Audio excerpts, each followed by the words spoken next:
Dankjewel dat je zo vriendelijk zijn om mij Engels te laten spreken.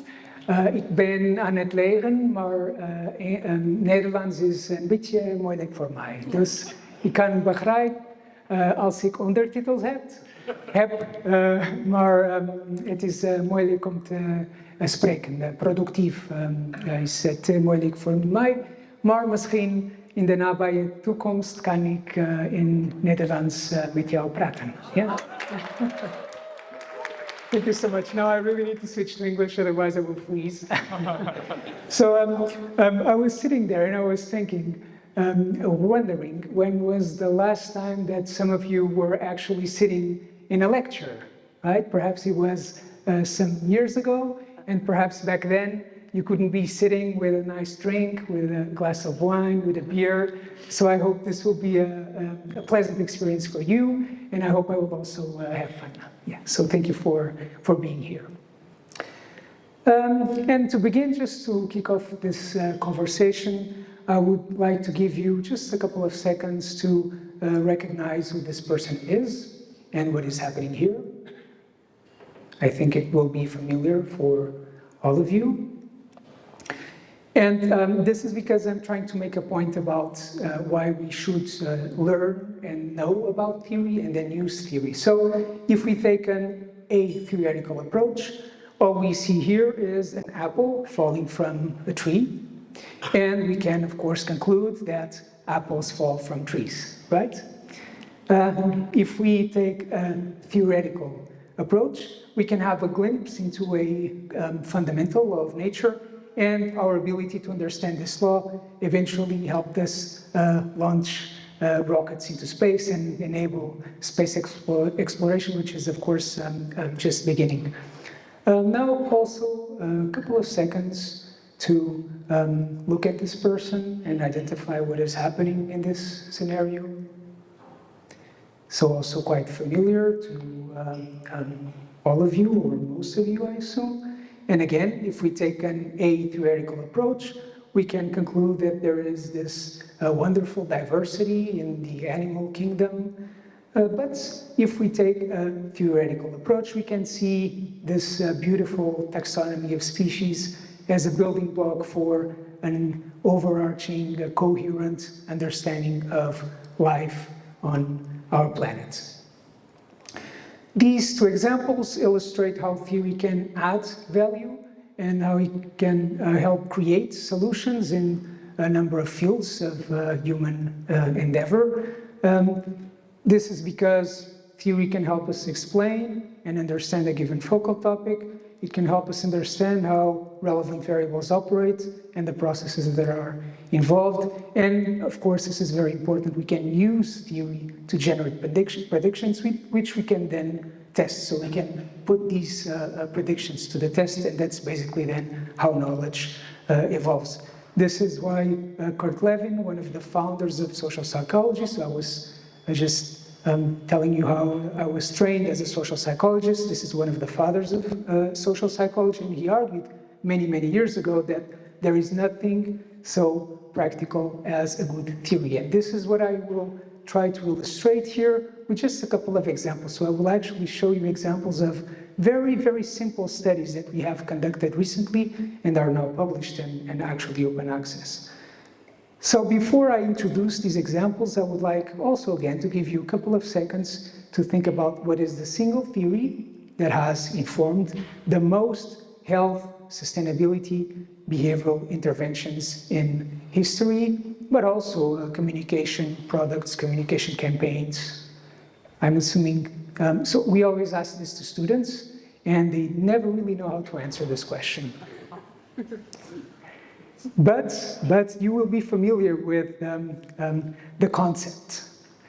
And this is the acronym for this single framework that has informed the most efforts in the field. And it stands for, it seemed like a good idea at the time. Which is, of course, not doomed to fail, but the likelihood that you will achieve the results that you're expecting is lower than if you actually use theory to inform your efforts. So I will argue that we need to acknowledge the importance of using theory to guide interventions, and then we can also use interventions to test and also inform and improve theory. I was very happy to see that your impact slide had flowers in the background, right? Because I chose this one specifically for this talk, and I didn't know that you were also going to bring that, so it's a very nice dialogue that we have here. So imagine that each of these flowers represents one theory, and here I'm going to pick only one of them, and I'm going to illustrate how it is important for how we talk and how we think about sustainability, which, and this is very important, doesn't mean that all the other theories are not equally important, right? I will only choose one. So let's say I will choose this one, right? One flower or one theory. It's not more or not less important than all the others. It's just part of the big picture. And as I said, I'm going to show you a couple of examples of recently published papers that used this theory to generate hypotheses and then to test them. So this is the type of stuff that we actually teach our students and that we do with our students. Before I introduce the theory, so I'm assuming now you're wondering what the theory is, before I tell you, I'm going to ask you to do a quick assignment. So you can pick up your phones and try to scan this QR code and answer the question that you have. So this is kind of a study. We're doing a study in real time. Yeah, okay. And this is very risky to me, because when we do this, we never know what the results will be, right? So let's see if what we find will match our predictions, so my hypothesis. Okay, so what happened here was that I randomly assigned half of the people who fill in the survey to one condition. So half of you saw one version of the image, and the other half responded to a different version. So this was one version. So you were answering about this piece of chocolate, which nicely highlights that it has 15% of sugar. And this was the other version, right? 85% sugar-free, so it's actually the same products, the same information, just framed in a different way. So this is what I'm talking, this is the theory that I selected to talk to you about. It's framing, the framing effect, theory of framing. So the prediction, okay, before I tell you the prediction, let's actually see. Let's see what the results were.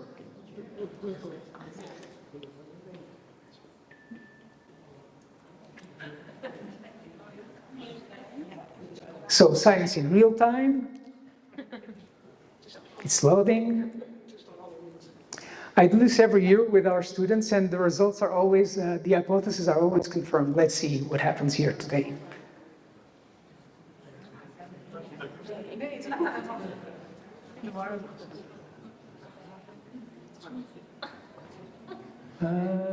Okay, so we have 16 people who responded to this version. Let me try to see. So this was... It's the same. Oh. No, this was the sugar-free version. And this was then the sugar version. Yeah, this was the sugar version. So the version which highlighted was 85% sugar-free, right? Had an average score, so they're actually quite similar. They're very similar. But the version that is sugar-free had an average score of 45 in the healthiness, and the other version that highlighted this 15% sugar had a 42%. And actually they were quite similar in terms of minimum and maximum scores. What always happens, so this might be a statistically significant difference if we were to have a large enough sample. With such a small sample, I would have to run the analysis, of course, but we don't know if it would be significant or not.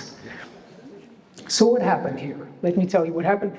Every time we do this with students, we always get this one scoring much higher in terms of perceived healthiness, because it is emphasizing the sugar-free trait, right? So let me explain to you what happens. And this was all to introduce the concept of framing, right? So the theory of framing refers to this very basic principle. You could find this text written in an academic paper about framing. Frames are critical in communication as they allow testing and conveying definitions, interpretations, evaluations, recommendations. The list could keep going, right? By selecting specific aspects of a perceived reality, making those aspects salient, more salient in a given medium, given message, given testimonial, whatever, you name it. So the framing effect is when our decisions are influenced by the way information is presented. For example, two equivalent choices or two equivalent scenarios can be more or less attractive depending on what features are highlighted. One of the most common frame operationalizations draws attention to either the gain or positive attributes such as sugar-free, or loss or negative attributes such as sugar, negative under this general backdrop of health. So either the gain or the loss, either positive or negative features associated with a certain option or with a certain outcome, right? This is also linked with the prospect theory from psychology, from behavioral economics, which states that a loss is perceived as more significant and therefore more worthy of avoiding than an equivalent gain. So basically this reflects this basic motive or basic motivation for loss aversion. Let me illustrate this with a meme. This illustrates how you might feel after winning versus losing 10 euros or $10, whatever. I don't know if you can see it well back there, but if you can't, I can also just use this magnifier thingy.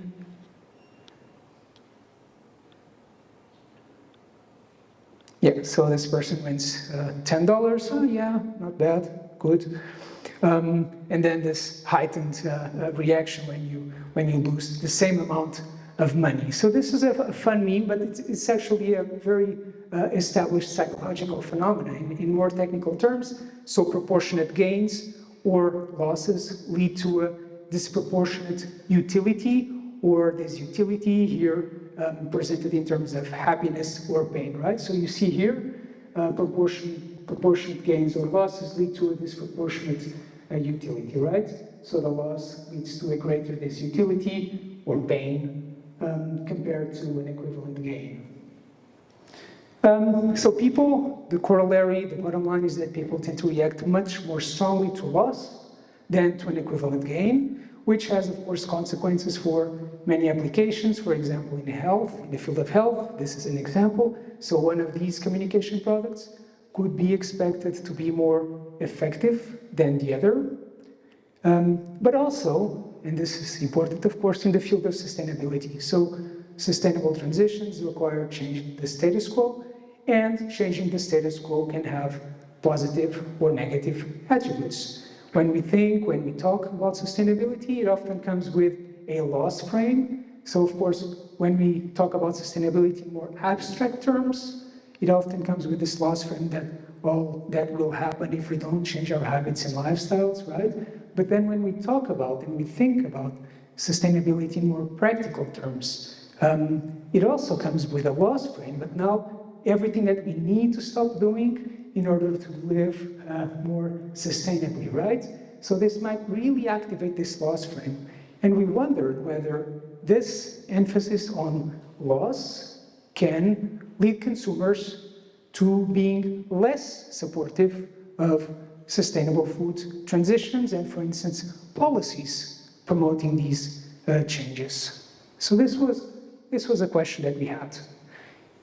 We decided to test this with a very simple study, which is now published and open access. So this was our research question, thus framing a set of context-specific measures that promote increased plant-based eating in terms of gain, so measures to promote, measures to increase the consumption of plant-based meals, compared to a loss frame, so measures to curtail or reduce the consumption of meals with meat, does this impact consumer support for these measures in university settings? So to recap, we were interested in levels of support for context-specific measures in a university setting.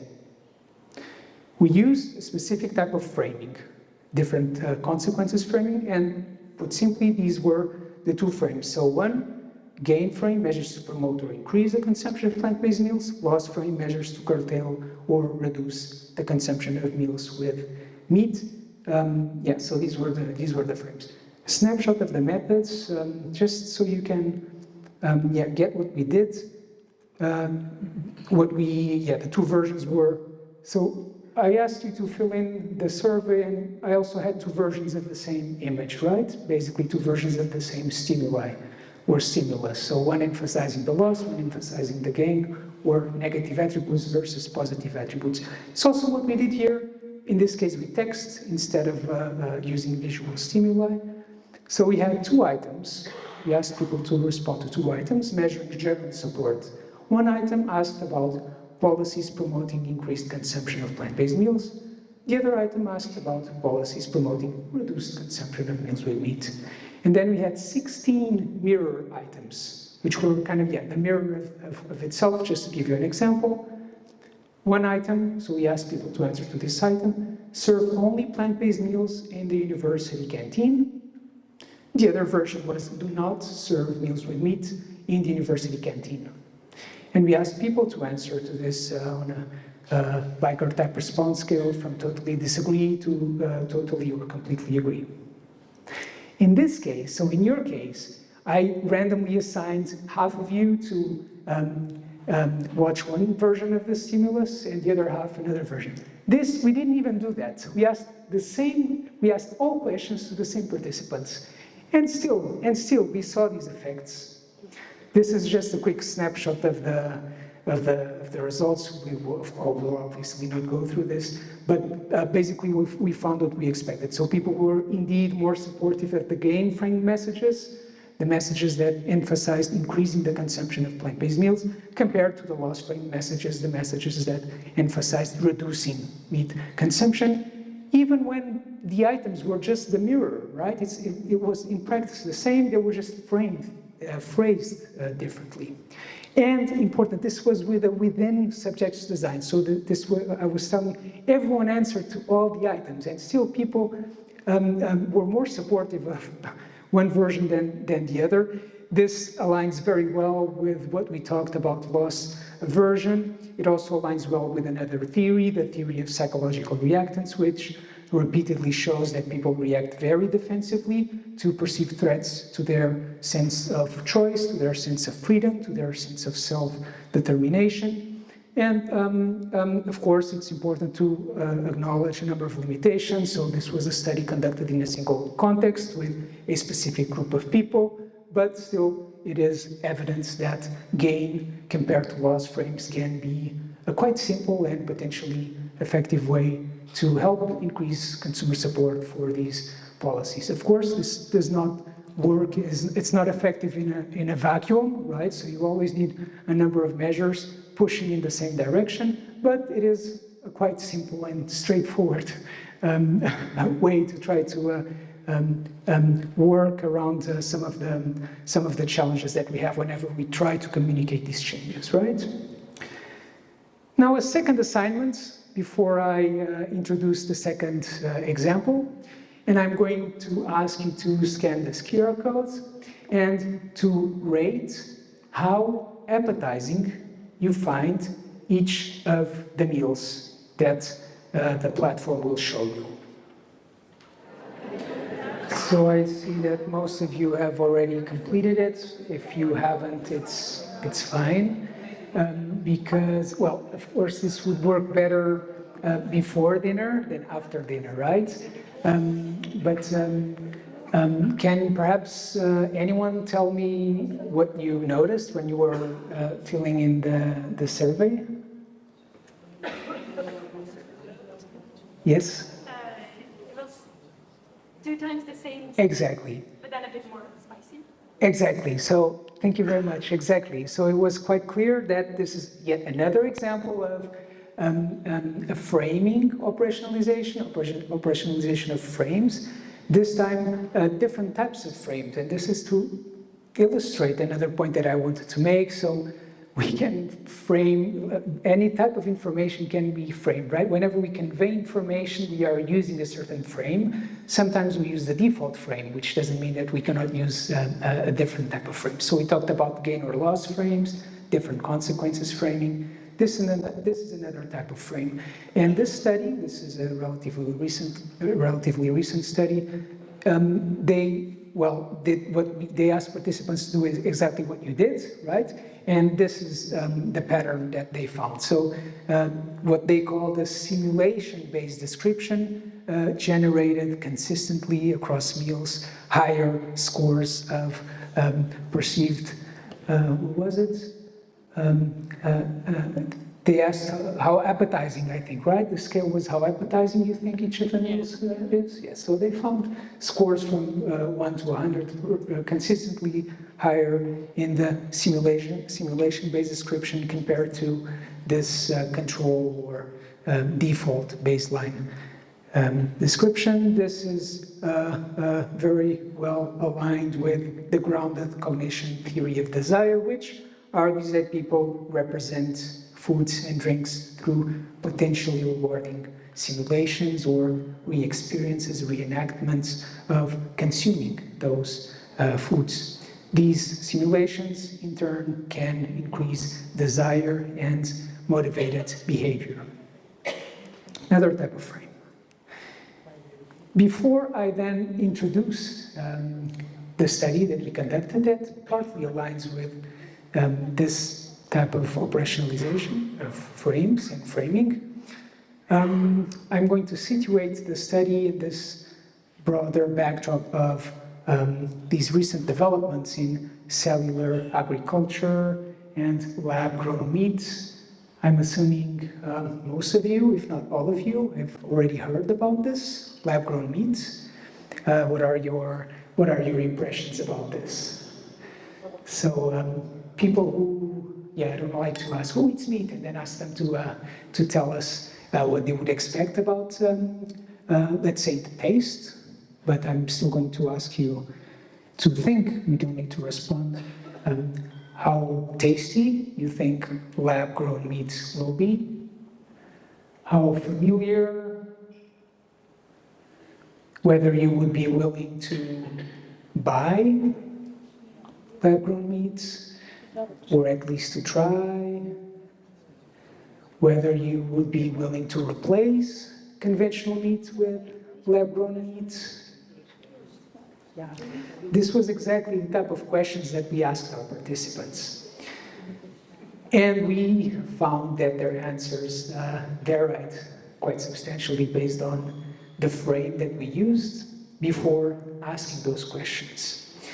This is a very recent study, and our aim was to determine whether presenting cultivated meat, so there's a range of nomenclature, so many names to refer to this new product. So some people call it lab-grown meat, other people call it clean meat, other people call it cultivated meat, cell-based meat. Study has found that just the name that we use to refer to this product already shapes our perceptions and expectations about it. So I was purposefully referring to lab-grown meat when I introduced the topic, and this already shapes your expectations about the product, whereas if I use a more neutral term like cultivated meat, this has been shown to shape your perceptions and expectations. So we were building on those findings, on those studies, and okay, so it has been established that perhaps cultivated meat is the best way to refer to this type of product, but we repeatedly see different representations about cultivated meat in media, in scientific communities, among consumers. We see different types of frames. So we identified the three most frequent frames are a consumption frame, a production frame, and a general alternative food frame. And we wondered whether these frames affected people's attitudes and willingness to eat cultivated meat. So the type of questions that I was asking you.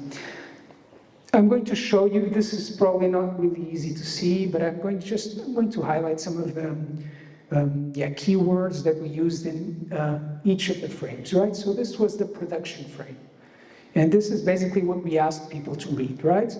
We have three groups of people, so randomly assigned, this was an online study, randomly assigned one of the three conditions. So the opening sentence was similar in all conditions, so cultivated meat, also often referred to as cultured meat, is soon expected to be the new meat on the market.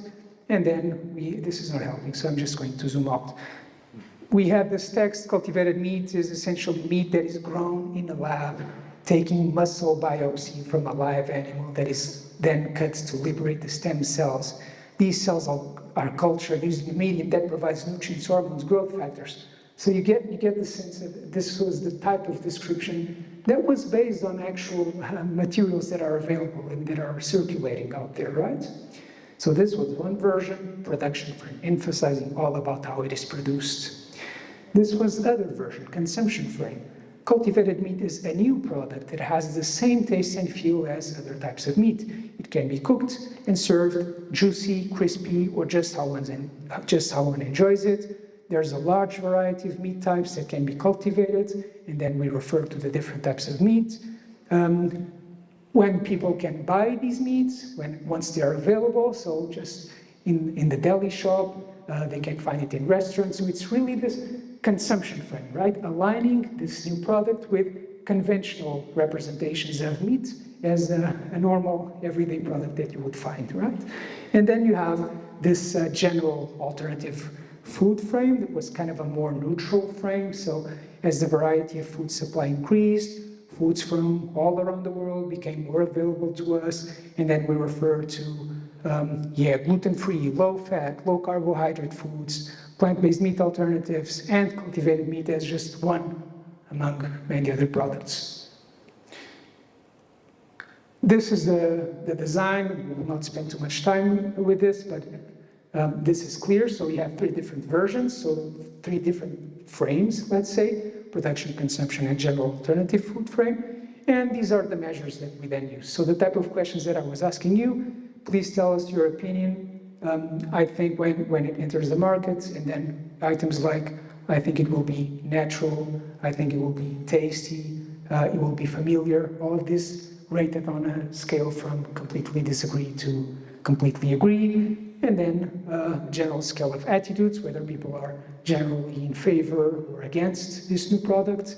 And then willingness to actually try the product, willingness to buy, and willingness to replace conventional meat with cultivated meat. This one was a between subjects experiment, so each participant only read one version of the stimulus. Results. This was very much aligned with what we were expecting. So the consumption frame generated the most positive attitudes and the highest willingness to eat cultivated meat.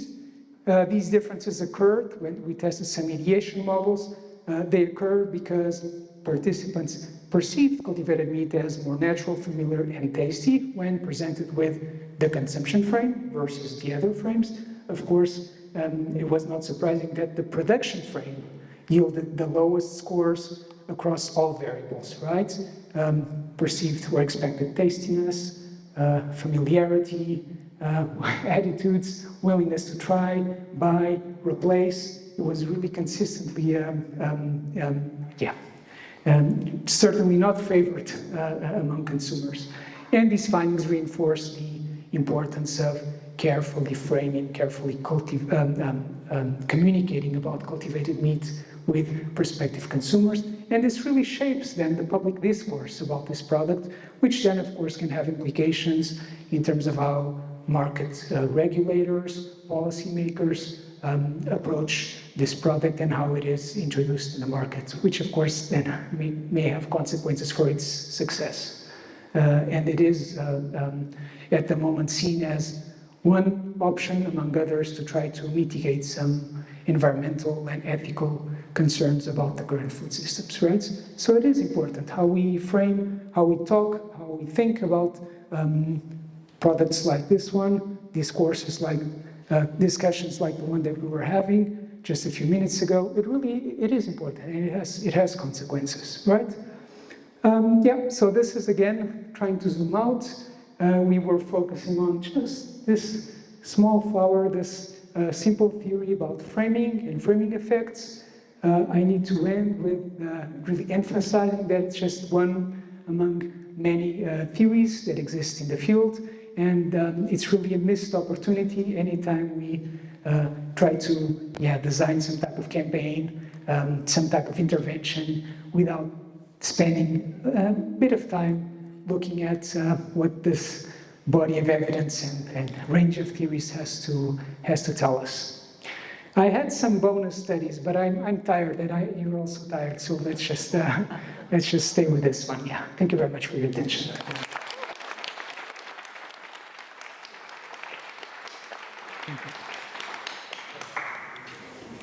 Amazing, thank you. Thanks. Are there any questions?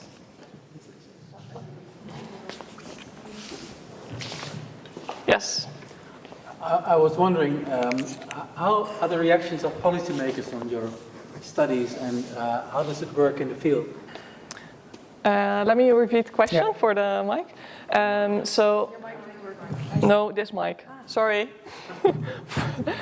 So the question was, how does your study affect policymakers? Yeah. Okay. Yeah, so how policymakers can react to this type of findings, and how this, of course, impacts the field. I started this talk with saying that the most commonly used theory is it seemed like a good idea at the time, right? So, of course, people study this and people try to implement this, but I would say, as a whole, there's a bit of a lack of awareness of how the way we think and talk about these issues can have real life consequences. But I really don't want to, I'm very happy that you asked that, because even though, I mean, the evidence is showing that it's suggesting that there are consequences, it's really not sorry, I need to go back to this slide. It's really not self-standing. So I also brought this because I was, hoping that someone would ask a question that would allow me to introduce this. So whenever we want to enable behavior change, there's a range of options. So these are determinants of behavior. We don't have time to discuss this. So behavior is a function of capability, opportunity, and motivation.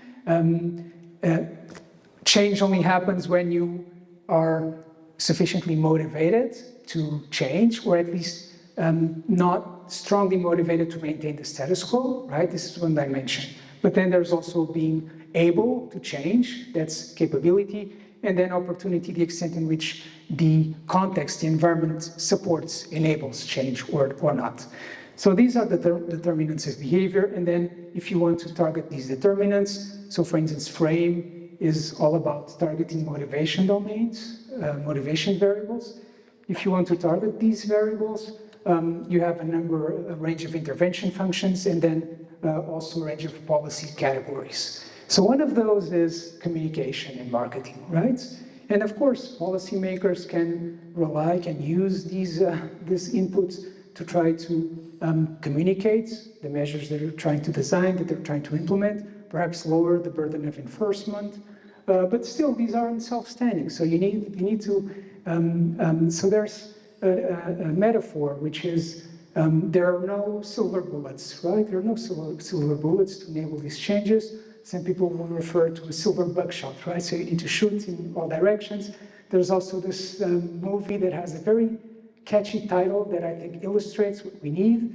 This movie that won Oscars, Everything, Everywhere, All at Once, right? So that's what we need. We need everything, everywhere, all at once, pushing in the direction of sustainability transitions. And of course, one of those things is insights from communication and from theories in the field. Another question. Maybe. Yeah. Thanks for the very interesting presentation. Thank you. But would you say this is more of use for like policymakers and bigger organizations, or how does it apply for like me who wants, or like So the question was, is this more for bigger organizations or companies, or is this also possible to use as an individual?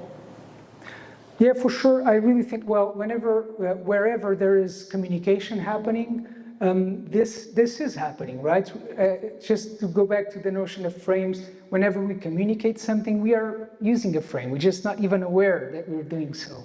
When we choose to present certain information as per the status quo and the representations that are more common, just out there in social representations about, I don't know, cultivated meat or any other topic, this has implications for everywhere and everyone that is involved in communication processes.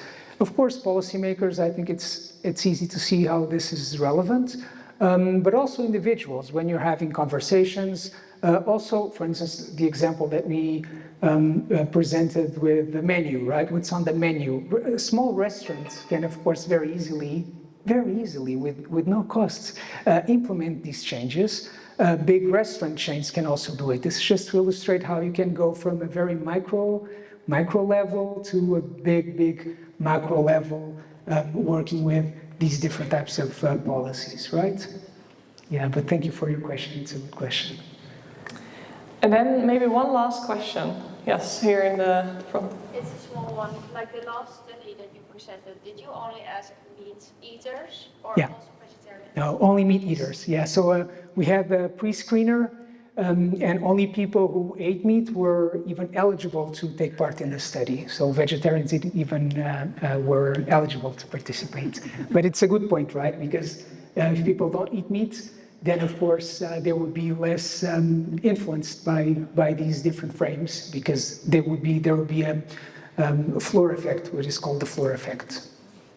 So probably we wouldn't find differences between conditions because people already don't eat it.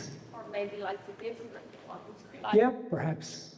Yeah, perhaps that's actually a good hypothesis, because sometimes there's some level of moral internalization in people who don't eat meat, and then if you have this simulation-based adjectives and descriptors linking cultivated meat with conventional meat, then perhaps people would be more disgusted even by this description that aligns cultivated meat so strongly with conventional meat. So that's a good hypothesis, I agree.